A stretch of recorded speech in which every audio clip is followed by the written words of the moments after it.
All right, so the first wireless encryption standard we're going to talk about is WEP, which is the original and the oldest of the four that are available to us in 2018 and 2019. So WEP, Wireless Equivalent Privacy, was the original component of IEEE 802.11. So when I say 802.11, hopefully that sends off some bells in your head from your networking class. That's going to send off a reminder and says, oh yeah, when he talks about 802.11, he's talking about wireless networking because this is our standard for wireless networking. So WEP was implemented in 1995, but considered compromised and depreciated in 2004. However, it was first reported as being compromised in 2001. So a research group at a university published an article stating that they were able to crack it, but it wasn't until 2004 that it was officially depreciated and WPA came along to supersede it. Now, in terms of the detail of WEP, so WEP uses something called the RC4 algorithm, the encryption algorithm. And this is a bit of a weaker encryption algorithm. For WEP, it was 24 bits, and part of the way that it worked is it had something called an initialization vector, or an IV. And what it did is it sent this in clear text, and hopefully you're seeing an issue already. It sent it in clear text. It's susceptible to passive network eavesdropping attacks and network replay attacks.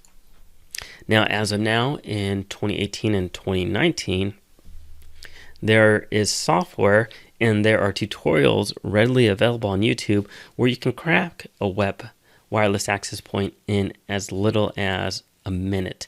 So it can be cracked in minutes, and if you're on a newer system, a faster system, you could probably even crack it under a minute.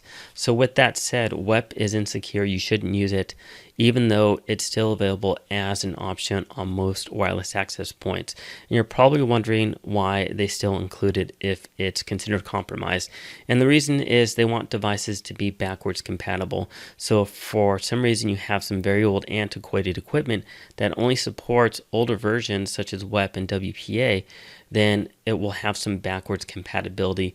And even though these encryption algorithms are insecure, these encryption methodologies are insecure, something is better than nothing. So it would be better to have WEP in place instead of having nothing in place, or it'd be better to have WPA in place instead of WEP. So hopefully you understand that's why that these are still listed as options, even though you shouldn't use them.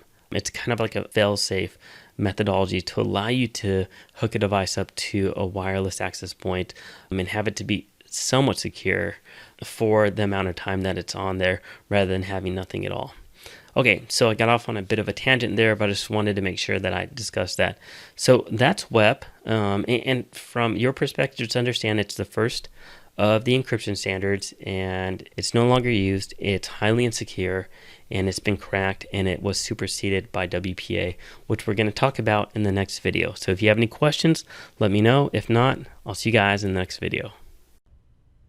Well, I hope that you enjoyed today's video and you learned a lot from it. If you did, please give this video a thumbs up and also consider subscribing to my YouTube channel. Now, if you're interested in taking this full course or just learning more about it, check out the video description down below because I've included a link where you can learn more about the course and enroll into it if you'd like. So again, thanks for watching my video. I appreciate it, and I look forward to seeing you guys at the next video. Take care.